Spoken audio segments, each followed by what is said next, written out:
Smagu, kad domitės naujovėm. Tai tas naujovės dar smagiau, kad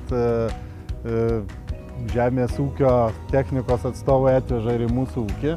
Turėsim galimybę pamatyti, kaip jinai dirba mūsų lauke.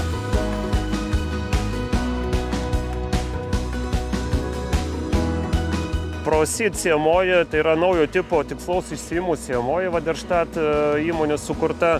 Mes šitą sėjamąją gavome pirmą prototipą pabandyti prieš 2 metus.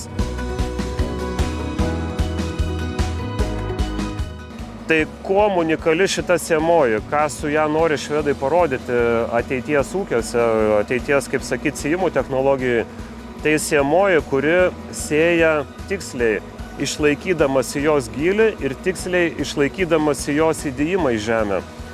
Ištempus sėjamosius ir gimė šita, pas ją atsirado ne viena eilė, kaip turi tempų sėjimų diskų eilučių, bet 2 eilės. Ir atsirado centrinis bunkeris, į kurį pilasi sėkla. Tai kukurūzų, žinote, yra atskiros bunkerio talpos prie kiekvienos eilutės, o čia jau padarė bendrą bunkerį, kad patogu būtų iš didmaišių pilt kviečius, ar žirnius, ar avižas, ar miežius. Pavyzdžiui, sėjant cukrinius runkelius, man ūkininkas pasako, noriu, kad tarp sėklų būtų 16 cm. Mes įvedam į kompiuterį 16 cm ir ta sėkla yra laikoma tokiam diapazone. Ten gali biški pasiruošti 16-17 cm tarpai, bet būtent to oro šovimo principu sėkla išlaiko to lygų atstumą vieną nuo kitos eilutėje. Kiekvienas diskas turi tam tikrą eilučių skaičių, gali būti su viena eilutė, gali būti su 2 eilutėm, kaip čia skilutis. Tai ką, kimba prie 2? Taip, teisingai. Kodėl 2, kad išsėtume didesnę normą?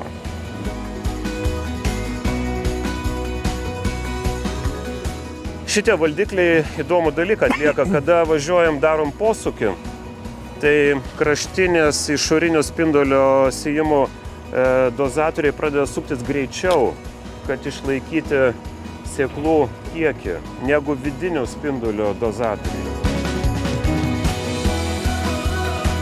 Žinokit, su šitą sėjamą nereikia didelę normą sėti ir nerekomenduoja. Dėl ko? Dėl to, kad jinai sėjas tiksliai, deda grūdą, skaičiuoja panašiai kaip kukurūzą. Ir tarpueilis įvertinkim, kad tai yra 25 cm. Seno Rapid modelių 12,5. Tai įsivaizduokit, jeigu prie didesnių tarpueilių sudėsim didelę masę grūdų eilutę, tai gausis didelė konkurencija to eilutėje tarp augalų. Tai kokios rekomendacijos? Žinokit, 2,5 maksimum rekomenduoju.